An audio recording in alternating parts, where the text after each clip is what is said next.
mistérios, né? Então, hoje a gente vai entrar nesse roteiro chamado A Continuidade da Vida. Então, é aquela história que a gente já estudou o temor da morte, já estudou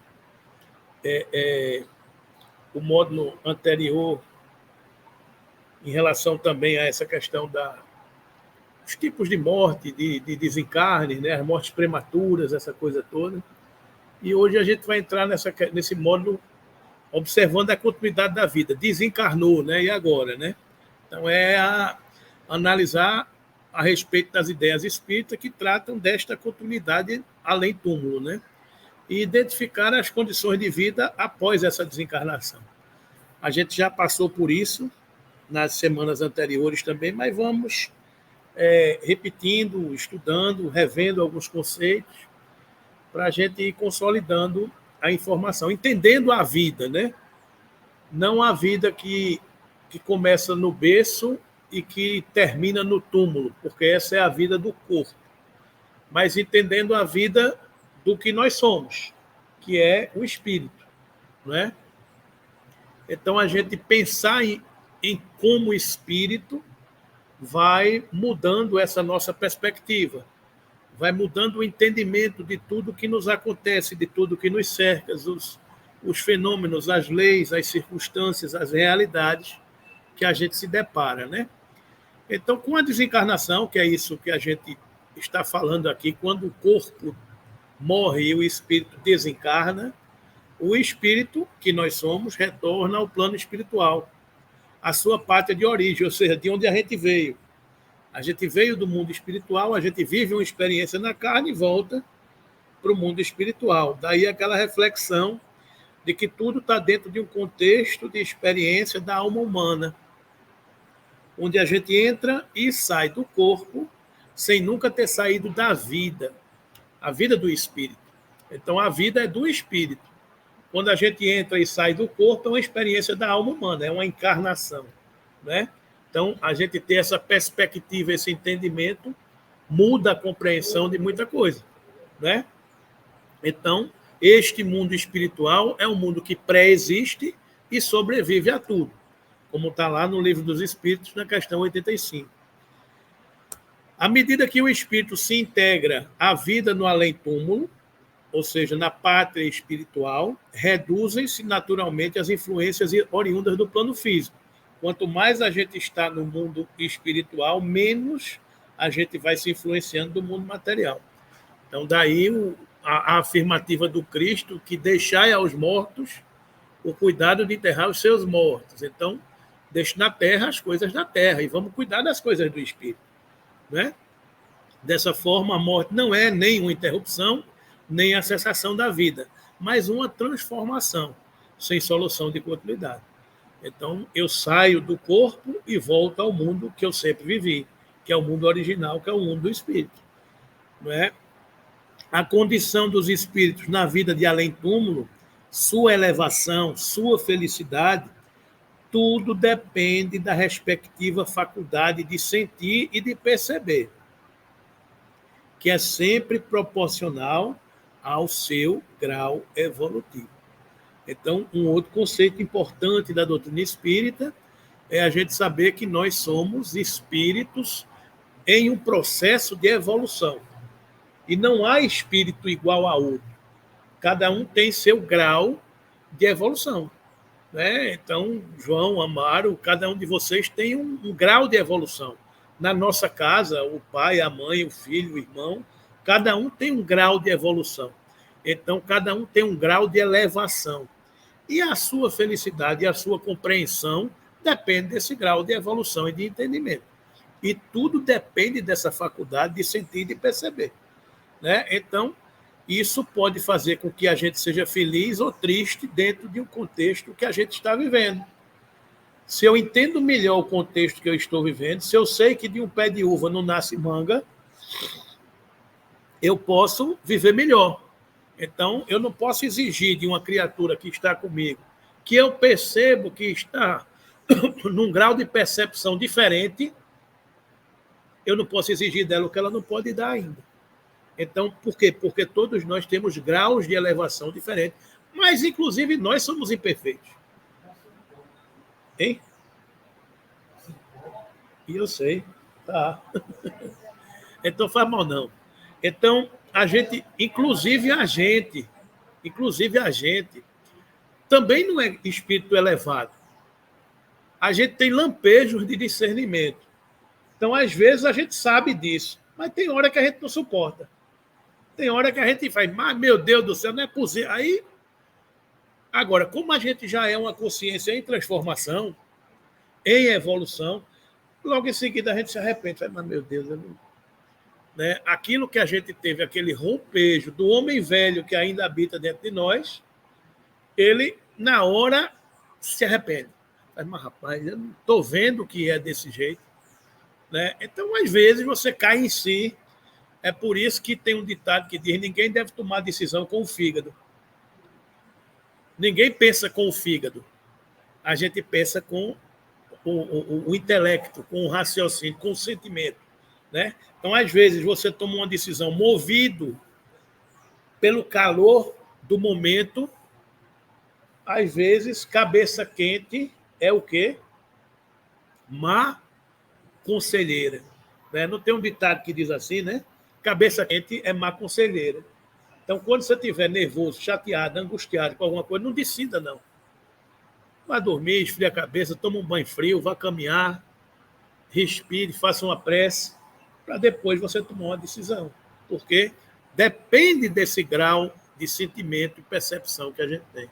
E muitas vezes, no calor da emoção, essa nossa percepção, que pode ser dilatada, ampliada, ela se restringe. Aí você pensa com o fígado, você olha o momento, né? E quando você vê, já está feita a bagaceira. Diga aí, meu amigo. É porque, às vezes, a gente vê um empresário, ele jogando basquete.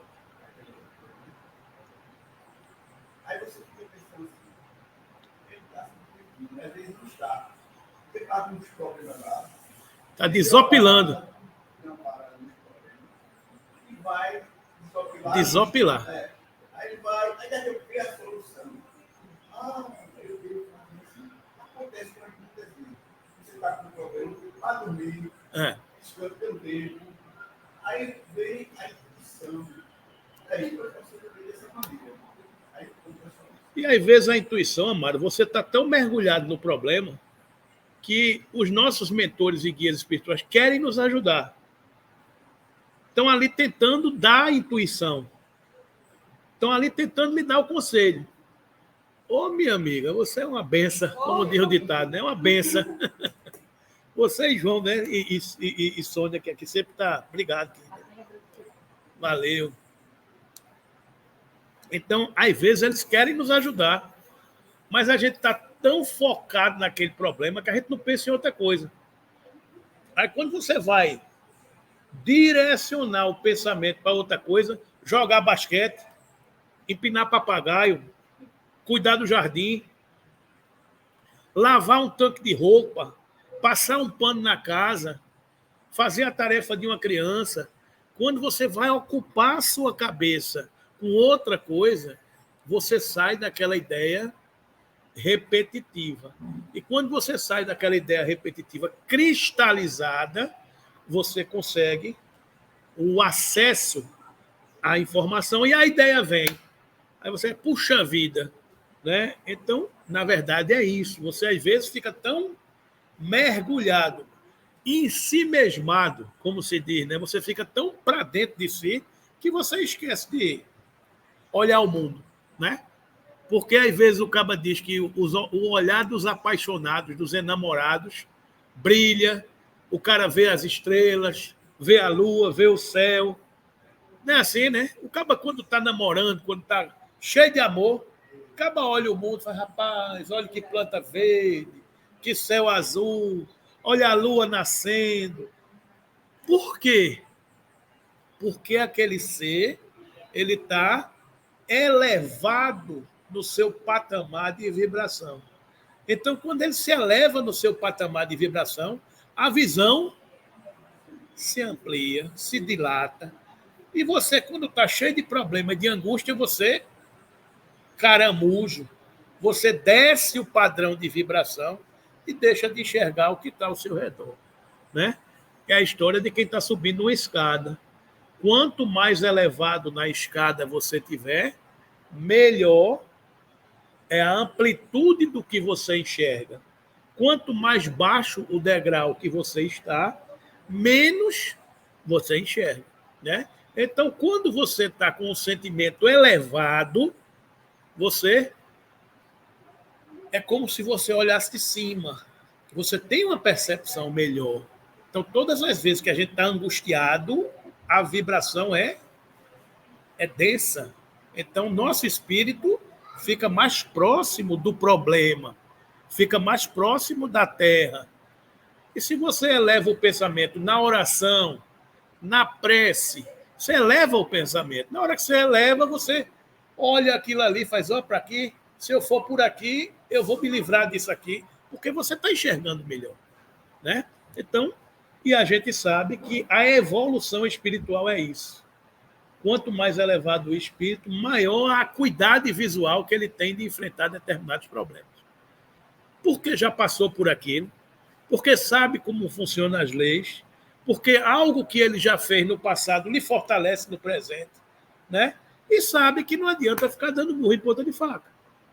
Então, nessa hora, o espírito mais vivenciado, mais liberto das influências da matéria, ele tem uma maior faculdade de sentir, de perceber, né? E numa família, num contexto, a gente tem espíritos em diferentes graus de evolução. Só o fato da gente perceber isso, a gente já fica mais feliz. A gente já entende que quem planta tâmaras não colhe tâmaras. Vocês já ouviram esse ditado? O que quer dizer isso? Às vezes vem um filho, como irmão, a gente, que tem as nossas características evolutivas. E naquela encarnação a gente vai trabalhar determinados sentimentos, determinadas virtudes, se libertar de determinados defeitos. Mas essa colheita pode ser que não seja nesse ciclo desta encarnação. Por isso que quem planta tâmaras não colhe tâmaras, porque dizem que a tâmara, o ciclo é 80 anos. Então, se você plantou um pé de tâmara com 50 anos, você não vai viver 130 anos, pelo menos em tese, né? Nesta encarnação, você não vai ver um pé de tâmaras frutificar. Por isso que Jesus nos ensina, primeiro a erva, depois a espiga e depois o grão cheio na espiga. Tudo no seu tempo. Quando você planta, primeiro a erva, depois da erva, a espiga, e depois da espiga, o grão cheio na espiga. Quando você vai plantar milho, no dia 19 de março, no dia de São José, para colher no São João, você primeiro joga a semente. Depois que você joga a semente, vem a chuva, a terra ajuda, aduba, aí nasce a erva. Depois da erva nascer, nasce a espiga. Depois da espiga nascer, nasce o grão cheio na espiga. Tudo tem seu ciclo, não é? Então, o espírito não pode queimar etapas. O espírito passa por esse processo de amadurecimento. Então, se esse ciclo é de 80 anos, é de 2, 3 encarnações, você não pode cobrar numa encarnação que ele não pode dar. Estão entendendo, gente? Então, esse é o processo de evolução e de amadurecimento da alma. E isso é totalmente compatível com o despertar do espírito do mundo espiritual. Ele não vai colher no mundo espiritual a espiga cheia, o grão cheio na espiga, se ele não passou por essa semeadura. Ele vai colher aquilo que ele plantou. Não é isso? Então, além disso, temos a observar que a sociedade para lá da morte carrega consigo os reflexos dos hábitos a que se afeiçoava no mundo. É outra característica que a gente vai observar. O que você plantou aqui, você vai procurar no mundo espiritual. A turma que você andava aqui vai lhe procurar no mundo espiritual. O pensamento que você tinha aqui, você vai ter no mundo espiritual. Não há milagres. Não é porque você desencarnou que você vai deixar de ter os seus hábitos. Você vai continuar com os seus hábitos. né? Então, é por isso que o professor Humberto diz com muita propriedade que ele está investindo na casa espírita, no trabalho, no expediente dele, que ele, quando desencarnar, ele já tem onde trabalhar. Já vai continuar fazendo o que ele faz, trabalhando, não é isso? Então, é por aí, sabe, gente? A gente vai entendendo essa questão do espírito, vai compreendendo melhor isso, e a vida passa a ser uma manifestação muito lógica, com leis muito encadeadas. E a gente deixa de se revoltar com tanta coisa, né? A gente deixa de estar fazendo julgamentos precipitados. A gente acaba entendendo a dor de todo mundo, entendendo a motivação e os propósitos da dor de cada um, e passa a não julgar muita coisa, né? Passa a não estar julgando determinadas coisas, né? Então, com a desencarnação, o espírito retorna ao plano espiritual, sua parte de origem, que a gente já viu aqui, que pré-existe, sobrevive a tudo. A vida espiritual é realmente a verdadeira vida. É a vida normal do espírito. Sua existência terrestre é transitória e passageira.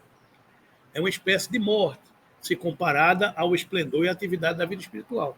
Então, eu estou vivendo plenamente a vida espiritual, sem as amarras e a influência da matéria. Quando eu venho para a matéria, eu me sinto acrisolado. É um pássaro que está vivendo solto e livre, né? Na hora que eu vou para a encarnação, eu vou para dentro de uma gaiola. A gaiola é o corpo. Então, eu deixo de ter muitas faculdades. Então, é por isso que ele diz aqui, é uma espécie de morte, porque o espírito fica aprisionado na matéria. O corpo não passa de vestimenta grosseira que reveste temporariamente o espírito, o verdadeiro grilhão que prende a gleba terrena do qual ele se sente feliz em libertar-se. O passarinho fica livre, feliz quando deixa a gaiola, né? Então, é por aí.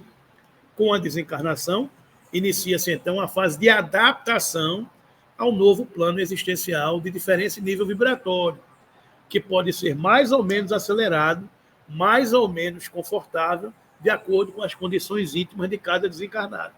Nesta situação, o espírita, nós todos, né, detemos todas as condições para não temer a morte. E, se esclarecido e prudente, soube preparar-se cuidadosamente para esse momento, garantindo um retorno feliz à pátria espiritual. Ou seja, é a gente saber-se espírito e saber da condição do espírito. E investir ainda aqui na matéria, nas coisas do espírito, que é o que Jesus veio nos anunciar. Cuidemos do reino dos céus. Foi isso que o Cristo veio nos anunciar. Não é isso? Então, o espírita sério não se limita a crer, porque compreende. E compreende porque raciocina. A vida futura é uma realidade que se desdobra incessantemente a seus olhos. Realidade que ele toca e vê, por assim dizer, a cada passo, e de modo que a dúvida não tem guarida em sua alma. A vida corpórea, tão limitada, se apaga diante da vida espiritual, que é a verdadeira vida. Daí a pouca importância que atribui aos incidentes da jornada. E a resignação das vicissitudes que enfrenta, cujas causas e utilidades compreende perfeitamente. Então, prestemos atenção nisso. O espírita, ele precisa dar pouca importância aos incidentes da jornada e resignar-se diante das dificuldades que se apresentam no caminhar. Por quê? Porque ele sabe que faz parte da caminhada enfrentar esses contratempos. A gente tem essa consciência. A gente está fazendo uma viagem numa estrada cheia de buracos. É normal o carro balançar? É normal aqui e ali um pneu furar? Você espera, porque a viagem pode apresentar essas características. Então, se nós estamos embarcados numa encarnação, num planeta de expiações e provas, num mundo cercado de desafios, é natural que a gente enfrente essa viagem com desafios. Né? É natural. Então, a gente não pode se surpreender. Ah, nasceu uma uva no pé de uva, e você queria que nascesse o quê? O cara chega numa mangueira na época de manga, que tem um bocado de manga no pé ali, e faz, ó, por aí. nasceu uma manga do pé de manga. Qual é a surpresa que tem nisso? A surpresa vai ser se você passar num pé de manga e tiver uma jaca. Então você vai dizer, puxa vida, tem uma jaca no pé de manga. Tem alguma coisa errada. Então, de acordo com a característica de cada um, você sabe o que é que pode sair daquele mato. Daquele mato só vai sair aquilo ali. Se você sair uma coisa melhor, graças a Deus, evoluir, deu um salto. Né? Mas a expectativa que você tem é aquela ali. Você passa a compreender. É por isso que o espírita ele entende o momento que ele está encarnado. Né? Se sua alma eleva pelas relações que mantém com o mundo invisível, os laços fluidos que o ligam à matéria enfraquecem-se, operando-se por antecipação um desprendimento parcial que facilita a passagem para outra vida. Ou seja, você vai desligando das coisas da matéria e vai vivendo as coisas do espírito. Né? A perturbação inseparável da transição é de curta duração, porque, uma vez franqueado o passo, ele logo reconhece, nada estranhando e se dando conta imediatamente da nova situação em que se encontra. O espírito esclarecido, que já desencarnou na Terra, digamos assim, já se desprendeu na Terra, ele chega no mundo espiritual e fala, beleza, graças a Deus eu estou aqui na vida do espírito. Então essa é a condição do espírito que já compreende antecipadamente os mecanismos da lei. Né? À medida que o espírito se integra à vida no além, reduzem-se naturalmente as influências oriundas do plano físico. A morte não é nem uma interrupção, nem a cessação da vida, mas uma transformação, sem solução de continuidade. Oi?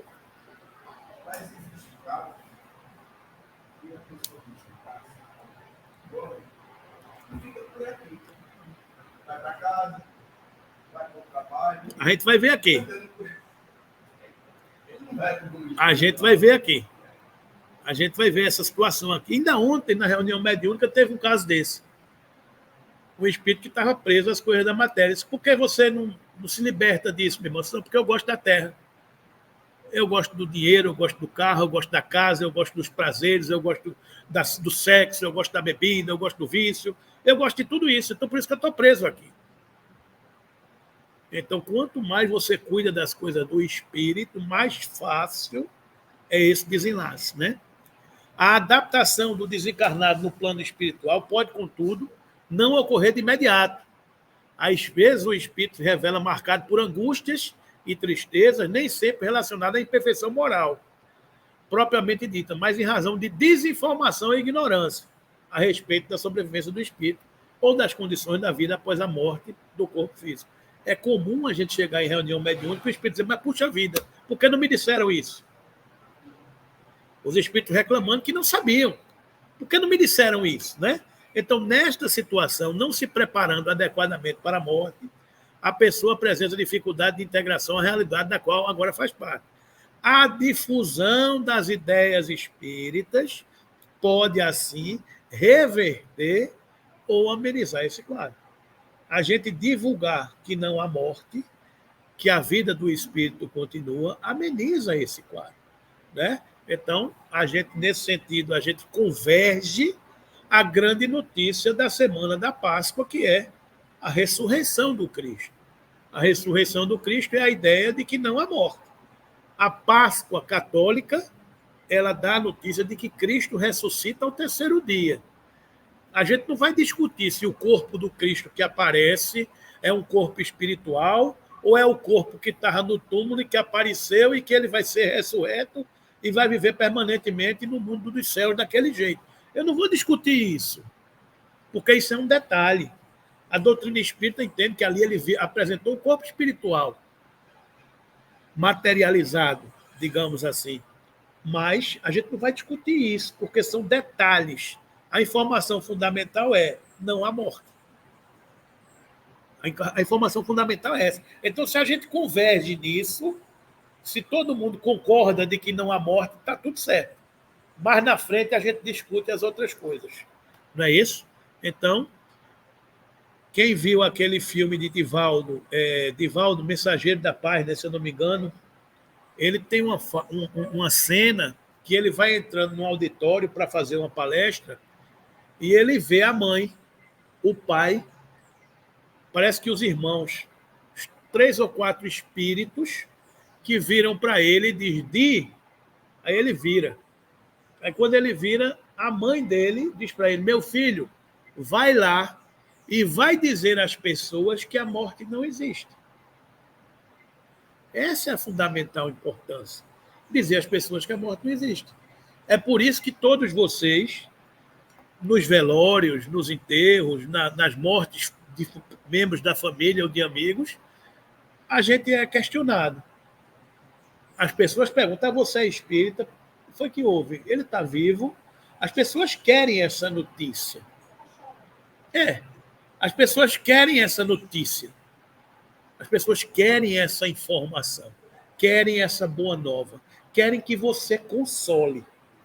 Né? Porque você já sabe. Então você já sabe da boa nova. Evangelho quer dizer boa nova. Você já está evangelizado quanto a isso. Então, saudade sim. Tristeza não. Tristeza porque a gente compreende que é um mecanismo da vida. Saudade sim, porque a gente tem saudade de pegar, de olhar a foto, de lembrar do feijão de coco que minha mãe fazia no domingo, na sexta-feira santa. Aquele bacalhau de coco, o gordo pensa logo na comida, né? Mas não é apenas a comida, é o juntar a família em torno da mesa, porque a gente tem essa cultura. E sabe que tinha uma tradição que todo mundo se reunia, porque o papai e a mamãe estavam ali. A gente tem saudade dessas coisas. A gente não tem tristeza, porque sabe que eles estão vivos em outros patamares. Mas a gente tem saudade. A gente tem saudade de se encontrar com os amigos de colégio, de conversar besteira, de comer um pão doce, de contar o dinheirinho na carteira no tempo que tinha dinheiro e moeda, para ver se dava para comprar um quissuco ou alguma coisa. A gente tem saudade disso. Porque não tem graça nenhuma você pegar um cartão de crédito, né, e comprar alguma coisa. Não tem nenhuma graça. Graça tinha quando você tinha que juntar a mesada para ver se dava o dinheiro para você conseguir conquistar alguma coisa. É o sacrifício da conquista. Botar o dinheiro no cofrinho, né? Aí de vez em quando abria o cofrinho assim para ver se tirava as moedas maiores, né? Aí o cofre estava todo... Não, papai, eu não tirei, não. Aí o cofre todo arrombado, você tirando as moedas maiores, né? Para ver se comprava um chiclete. Tinha chiclete, lata de leite, né? Então, o porquinho, né?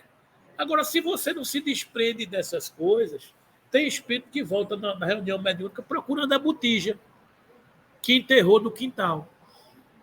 Né? Então, a gente tem que deixar as coisas da terra na terra. Eu desencarnei, eu não preciso mais disso. Né? Então, aquela história do cara que se separa, sei lá, por circunstância da esposa e fica brigando por causa de um quadro, de um talher, de um prato, de um cinzeiro, sei lá, qualquer coisa que o cara fica discutindo. Não, esse quadro eu comprei porque naquele dia era meu e não sei o quê. Passa 6 meses brigando por causa do quadro. Aí, quando você desencarna, você vai levar o quadro, né? Alguém já viu um enterro com caminhão de mudança atrás? Não tem, né? Então, a gente não leva essas coisas, né? Então, a gente tem que divulgar essa informação, né? Então, a gente tem que entender que como é horrível a ideia do nada, a gente tem que dizer às pessoas que a morte não existe. Como são de lastimar os que acreditam que se perdem no vácuo, sem encontrar eco que lhe responda. A voz de um amigo que chora, o seu amigo. Jamais conheceram as puras e santas afeições os que pensam que tudo morre com o corpo. Que o gênio que iluminou o mundo, com a sua vasta inteligência, é uma combinação de matéria que, como um sopro, se extingue para sempre. Que do ser mais querido de um pai ou de uma mãe ou de um filho adorado, não restará senão um pouco de pó que o vento fatalmente dispersará. Como pode um homem de coração manter-se frio a essa ideia? Como não o gela de terror a ideia de um aniquilamento absoluto? E não lhe faz ao menos desejar que não seja assim. Se até hoje a razão não lhe foi suficiente para afastar de seu espírito qualquer dúvidas, aí está o espiritismo, a dissipar toda a incerteza com relação ao futuro, por meio das provas materiais que dada a sobrevivência da alma e da existência dos seres do além-túmulo. É por isso que, em toda parte, essas provas são acolhidas com alegria. As pessoas ficam felizes com as notícias de que a morte não existe, né? A confiança renasce, pois o homem sabe, de agora em diante, que a vida terrena é apenas uma breve passagem que conduz a uma vida melhor, que seus trabalhos nesse mundo não lhe ficam perdidos e que as mais santas afeições não se destroem sem mais esperanças. Então, o que se encerra, o que acaba é o corpo físico, mas os sentimentos do espírito, esses são eternos, né? Essa notícia é que a gente tem que dizer. A reintegração do espírito no além-túmulo. Há várias condições que favorecem a adaptação do espírito ao mundo espiritual. Todas elas estão subjugadas ao processo evolutivo, intelectual e moral do desencarnado. É aquilo que a gente falava. Quanto mais elevado for o espírito, mais tranquilo é a sua reintegração no mundo espiritual, né? Vamos, então, analisar os principais fatores favoráveis à adaptação do espírito na morada que passa a viver, antes que lhe ocorra outra vez uma nova encarnação, reencarnação.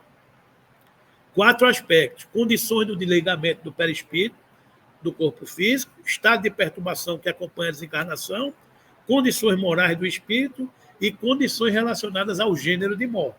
São aspectos que, de uma forma geral, influenciam nessa adaptação, nova adaptação do espírito ao mundo espiritual, né? Condições de desligamento do perispírito ao corpo físico. A gente viu isso. O codificador considera que, conforme sejam as condições de desligamento do perispírito, a travessia de um plano para outro pode caracterizar ou não sofrimento ao espírito. Estabeleçamos, em primeiro lugar, e como princípio geral, 4 condições que se seguem sem perder de vista que, entre elas, há uma infinidade de variantes. É aquilo que a gente colocou, cada caso é um caso. Isso é apenas uma regra geral, mas não quer dizer que todo mundo seja igual, que todo desencarne seja igual, né? Primeiro, se no momento que se extingue a vida orgânica, a vida do corpo, o desprendimento do perispírito for completo, a alma não sente nada. Se você desligar completamente o perispírito do corpo físico, as sensações de sofrimento da matéria, do corpo, não são passadas pelo espírito, através do perispírito, então o espírito não sente nada. Se no momento a coesão dos 2 elementos estiver no auge de sua força, produz uma espécie de ruptura que reage dolorosamente sobre a alma. A gente falou aqui, se houver um desenlace, ou seja, a força que une o corpo ao espírito é o fluido vital, é a cola. Então, esta cola, se for abundante, se o corpo estiver inundado de fluido vital, o espírito se desprender do corpo, porque o corpo morreu, há uma ruptura. Mas se esse fluido vital ele está se esvaindo, porque o corpo envelheceu, porque adoeceu, esse link, esse laço, essa cola é mais tênue, é mais fraca. Então há um desenlace. Então o sofrimento é menor. Se você está no auge, como a gente viu aqui nas mortes prematuras, essa ruptura provoca uma dor maior. É isso que está se dizendo aqui, né? Se a coesão for fraca, a separação torna-se fácil e opera sem abalo. É o outro lado. Tem pouca cola, o espírito se despreende facilmente. Tem muita cola, você pegar uma peça com muita cola para romper, dá mais trabalho, não é? Se tem pouca cola, você desenlaça mais facilmente. A cola do espírito ao perispírito é o fluido vital. Se o corpo está abundantemente carregado de fluido, é mais tranquilo, né? Então, por exemplo, você às vezes vê um equipamento elétrico ligado e você tira da tomada. Ele estando ligado, quando você tira da tomada, às vezes não sai uma faísquinha, Essa faísquinha o que é? É porque está havendo corrente fluídica, que no caso é corrente elétrica, passando entre um e outro. Quando você rompe, ele dá aquele espécie de curto-circuito, né? Ele dá aquele sinal. Se você desliga o aparelho e tira da tomada, é tranquilo, não tem problema nenhum, porque não está passando fluido mais, né? Então, a gente já estudou as semanas anteriores que o que tira o espírito do corpo não é o espírito que sai do corpo, é a morte do corpo que desliga o espírito. Porque o corpo é que prende o espírito através do fluido vital. Então, o fluido vital que circula no corpo enraizou-se no perispírito e ele é que libera, cessando a vida orgânica, o perispírito deixa de ter fluido e rompe-se e vai seguir com o espírito. Se a vida orgânica está abundante, se aquele corpo está vivo e você rompe, aí o espírito sofre nesse desenlace, digamos assim, né? Se após a cessação completa da vida orgânica existirem ainda numerosos pontos de contato entre o corpo e o perispírito, a alma poderá ressentir-se dos efeitos da decomposição do corpo até que esse laço se desfaça inteiramente. Então, é o outro aspecto, né? Se após a cessação completa da vida orgânica, o corpo morreu, né? Se aquele espírito ainda está preso com inúmeros pontos de contato, a alma pode ressentir-se dos efeitos da decomposição daquele corpo. Que, embora não esteja mais ligado com vitalidade, você ainda está ligado no perispírito. Então, está passando ainda informação.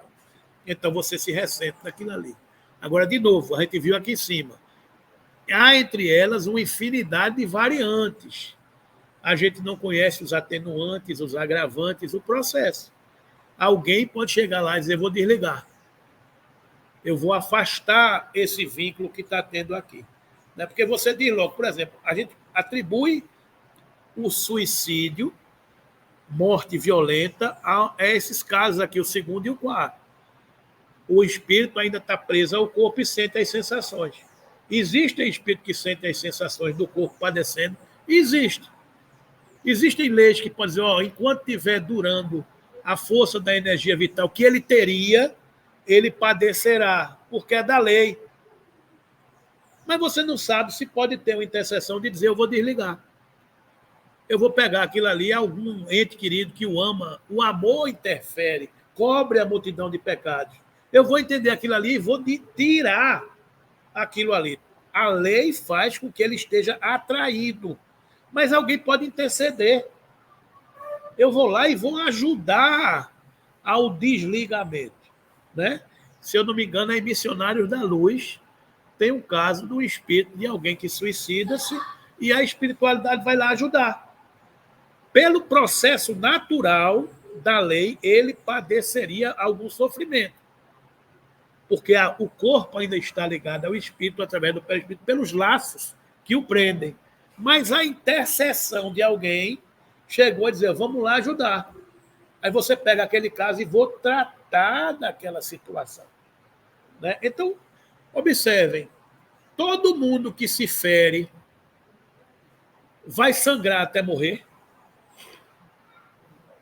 Se você não intervir, vai. Eu pego uma pessoa que se feriu na rua. Então, essa pessoa, se não for socorrida, ela vai sangrar até morrer. Mas hoje a gente já tem mecanismos de dizer, essa pessoa está sangrando. Vamos levar essa pessoa no hospital e vamos atuar para estancar esse sangramento.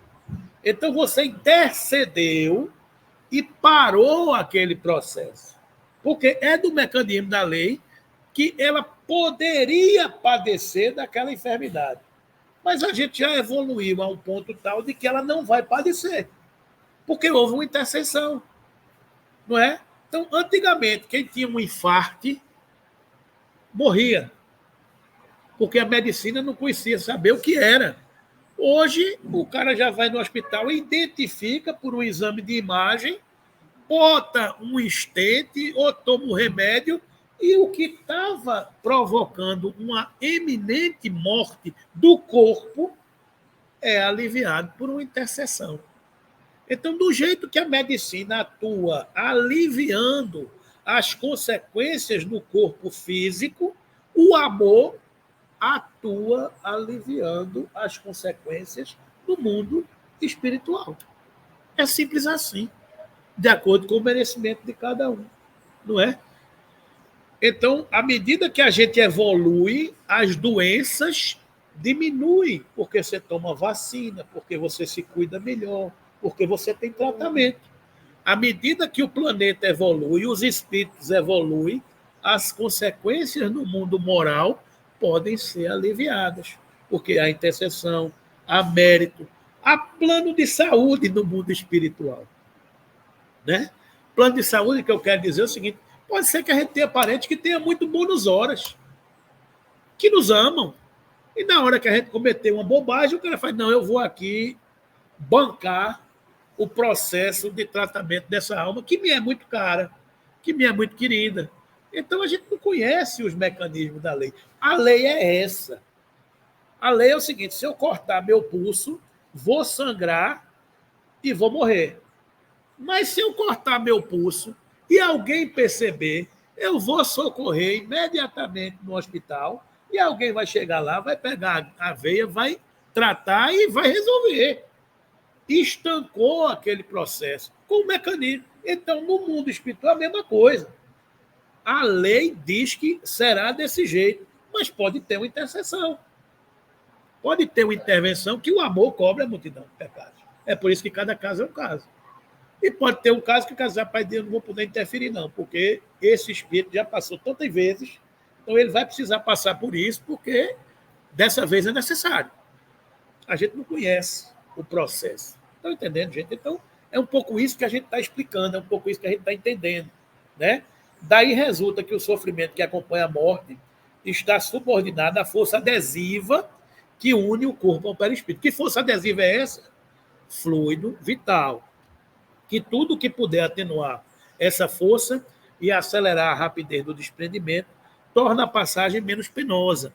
E, finalmente, que o desprendimento se opera sem dificuldade, a alma deixará de experimentar qualquer sentimento desagradável.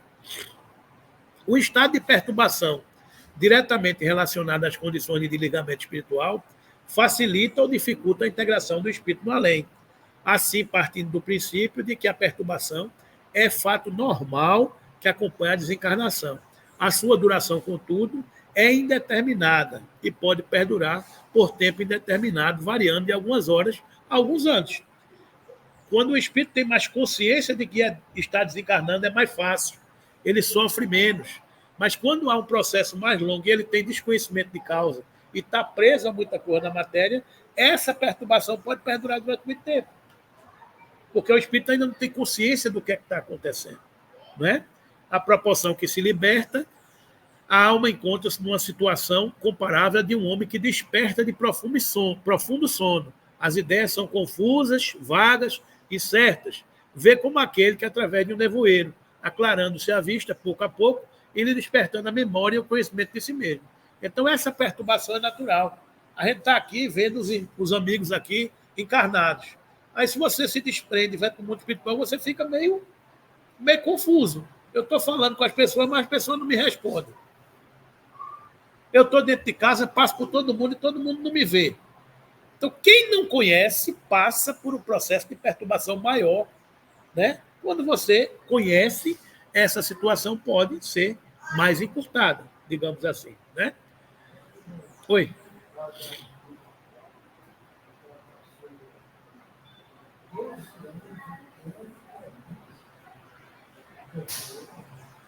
É o que a gente estudou na semana passada. A gente não pode desligar, porque a gente não sabe quando a misericórdia de Deus vai chegar. Não, eu agora vou restabelecer ele de volta para a vida. Ele já passou por aquele período de provação dele e da família, então agora vai terminar o seu período. A gente não sabe os mecanismos. Obrigado, querido. A gente não sabe os mecanismos da vida. A gente não conhece. né? Naquele processo, poderia estar previsto que ele ia passar 12 anos dormindo. E a família ia assistir. Né? Então a gente não conhece. Vamos lá. Assevera Allan Kardec que a moralidade do desencarnante exerce peso fundamental no seu desligamento espiritual, amenizando o processo de perturbação, fato que favorece a rápida adaptação do mundo espiritual. Quanto mais evoluído, lembra da história do namorado? Quanto mais pensamentos elevados, mais fácil, e moralidade é espírito mais leve. Quanto mais evoluído moralmente, mais leve é o seu espírito. Né? Quanto mais pensamentos elevados você tem, mais desprendimento você carrega. Menos materializado é o seu perispírito. Então, quando eu digo aqui que a gente está na encarnação fazendo a dieta do perispírito, é porque a gente está aqui desmaterializando o nosso perispírito. Para quê? Para o nosso perispírito ascender, viver regiões mais elevadas. Né? Estado moral é a causa principal de maior ou menor facilidade de desprendimento da alma. A afinidade entre o corpo e o perispírito é proporcional ao apego à matéria, atingindo seu máximo o homem cujas preocupações se concentram exclusivamente na vida terrena, aquilo que eu estava dizendo, Amaro, está preocupado com as coisas na vida terrena, e nos gozos materiais. Né? Então, o máximo do apego à matéria, o máximo de afinidade entre o corpo e o perispírito está na razão direta de apego às coisas da matéria.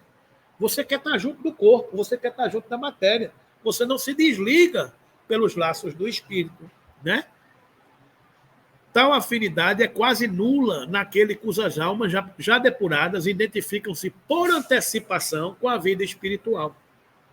E uma vez que a lentidão e a dificuldade do desprendimento estão na razão do grau de pureza e da desmaterialização da alma, depende de cada um de nos tornar fácil ou penoso, agradável ou doloroso o desprendimento. Pois onde estiver o seu tesouro, aí também estará o seu coração. É o que Jesus nos ensinou. Né? Onde é que você está amarrando a sua jumentinha? É na terra ou é nas coisas dos céus? Onde você estiver amarrando, você vai sofrer as consequências. Né? Então, é simples assim. O tipo de desencarnação que conduz à morte do corpo físico exerce influência no processo e adaptação no plano espiritual. Nos casos de morte natural, a que resulta da extinção das forças vitais, por velhice ou por doença, o desprendimento opera-se gradualmente. O doente que está cometido de uma doença, que passa um bocado de tempo convalescendo, doente, o desenlace está acontecendo muito mais tranquilamente. E o corpo vai falecendo e dando sinais de esgotamento. No dia que minha mãe desencarnou, quando deu 8h30, 9 horas da manhã, eu estava no hospital e a gente mediu a temperatura, deu 32 graus. A gente pegou 3 termômetros e foi medir de novo, pensando que estava quebrado. Mas o corpo já estava esfriando. E eu não sabia, não percebia. Né? A glicose dela estava em 35. Ou seja, o corpo estava falindo. Aí a médica paliativa disse, não, eu vou dar glicose que ela vai recuperar. E deu uma ampola de glicose, aí melhorou um pouquinho, ela recuperou um pouquinho. Mas 6 horas da noite ela desencarnou. Porque era o corpo que estava se esgotando. Então, na morte natural, o corpo se esgota. Por que o corpo se esgota? Porque deixa de fluir o quê? Vitalidade. Não tem mais vitalidade circulando no corpo. E quando não tem mais vitalidade circulando no corpo, o que é que acontece? O espírito, se tem um laço que está puxando o espírito, magneticamente, é o fluido. Se deixa de ter esse fluido para puxar, o que é que acontece com o espírito? Ele se desprende. Né? É o que está sendo dito aqui.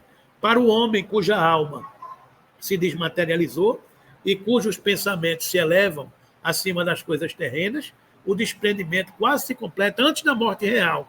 Isto é, enquanto o corpo ainda tem vida orgânica, o espírito já penetra a vida espiritual, apenas ligado por elo tão frágil que se rompe com a última pancada no coração.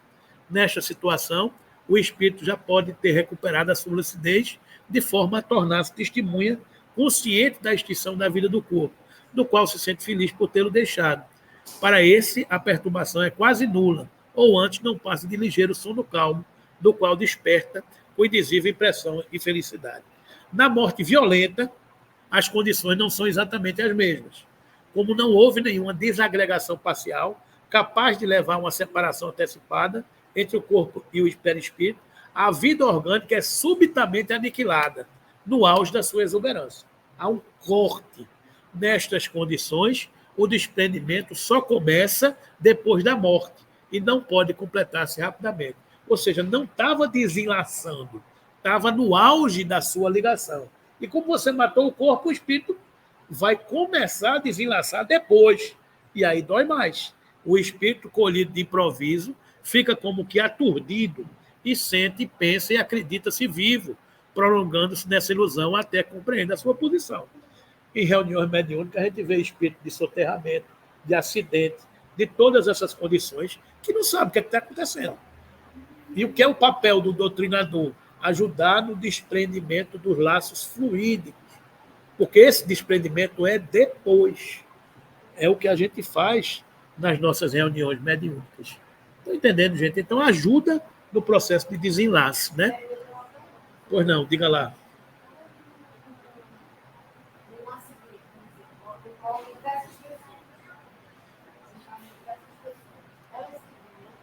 Algumas sim, outras não. Leia livro Transição Planetária. Transição Planetária, que fala do desencarne de 200 e tantas mil pessoas no tsunami da Indonésia. É exatamente esse processo aí.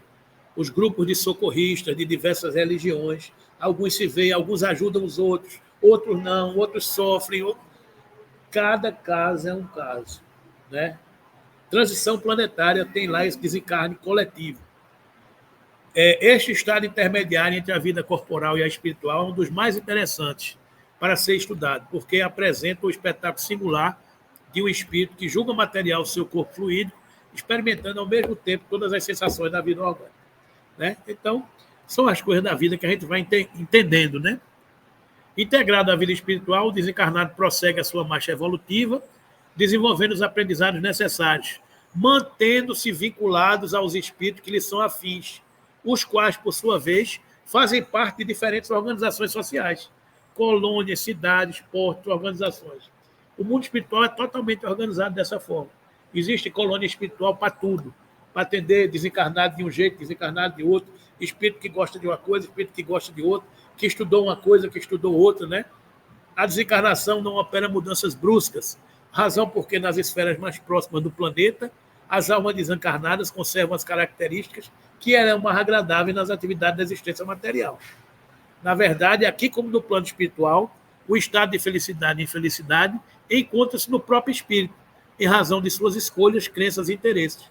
Assim, no plano espiritual, há diferentes tipos de morada, estabelecidas em decorrência das afinidades e simpatias de seus habitantes. Né?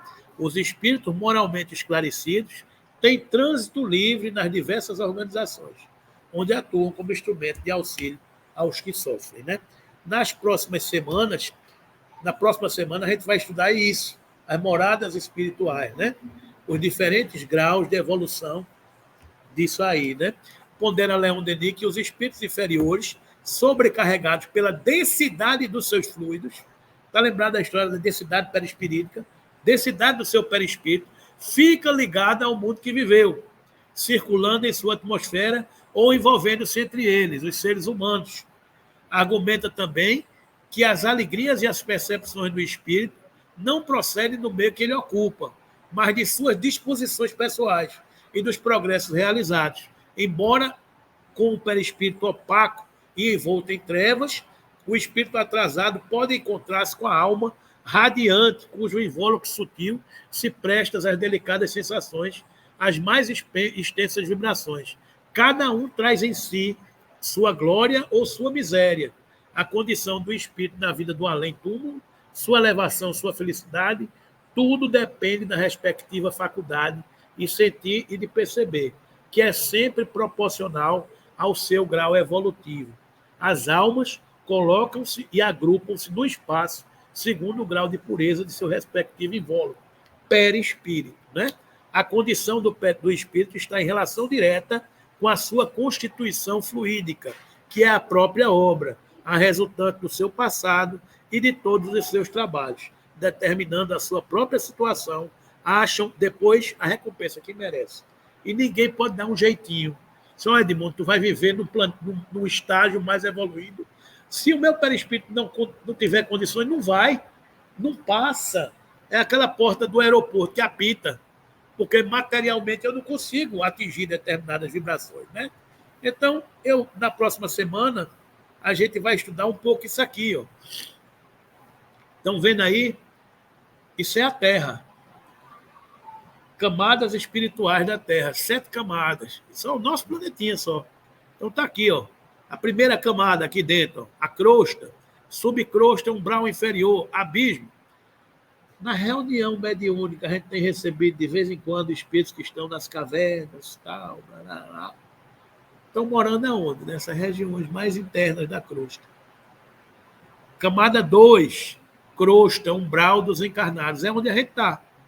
É onde a gente está vivendo aqui, é a crosta. É a crosta da Terra. Camada 3, umbral dos desencarnados. Aquelas regiões abissais que a gente vê André Luiz descrevendo, que tem uma viagem, está passando de um lado, passando para o outro. É aqui, ó, 3. É onde está aqui, ó. 4, umbral médio, onde se situam cidades astrais hospitalares. Está aqui, ó, camada 4. Olha aqui, nosso lar, sobre a cidade do Rio de Janeiro. Então, a cidade, nosso lar, a cidade espiritual, nosso lar está nessa camada da crosta da Terra, né? 5, plano astral mediano, onde estão cidades das ciências. Já é mais evoluído.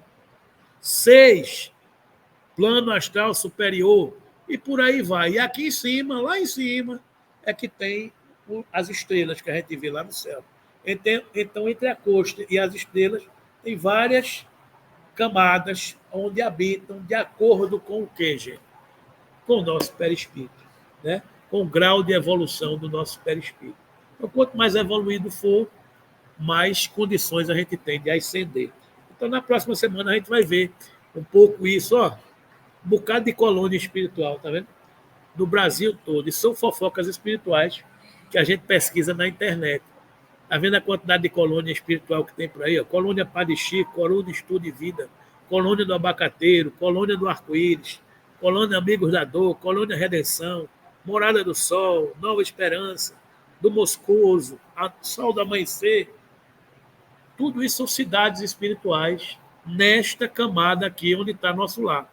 4, umbral médio. Então, estão aqui várias colônias espirituais e os seus correspondentes no mapa do Brasil. Ok, gente? Então, vamos ficando por aqui para a gente entender essa questão da continuidade da vida. Isso é a doutrina espírita, né? Que a gente vai aprendendo, compreendendo cada vez melhor e dizendo que não há milagres. Tudo acontece conforme os desígnios e a vontade de Deus. E tudo está relacionado à nossa evolução moral e à capacidade de evolução do nosso perispírito. Então, estamos aqui fazendo a dieta do perispírito. O objetivo da gente é expurgar a materialidade do nosso perispírito, para a gente ter acesso às regiões mais elevadas. Se a gente for estudar nosso lar, a gente vai ver que os espíritos daquele ministério da união divina, eles habitam regiões mais elevadas, porque são espíritos mais elevados, que o seu perispírito é menos materializado, né? Então, é isso aí. Vamos ficando por aqui.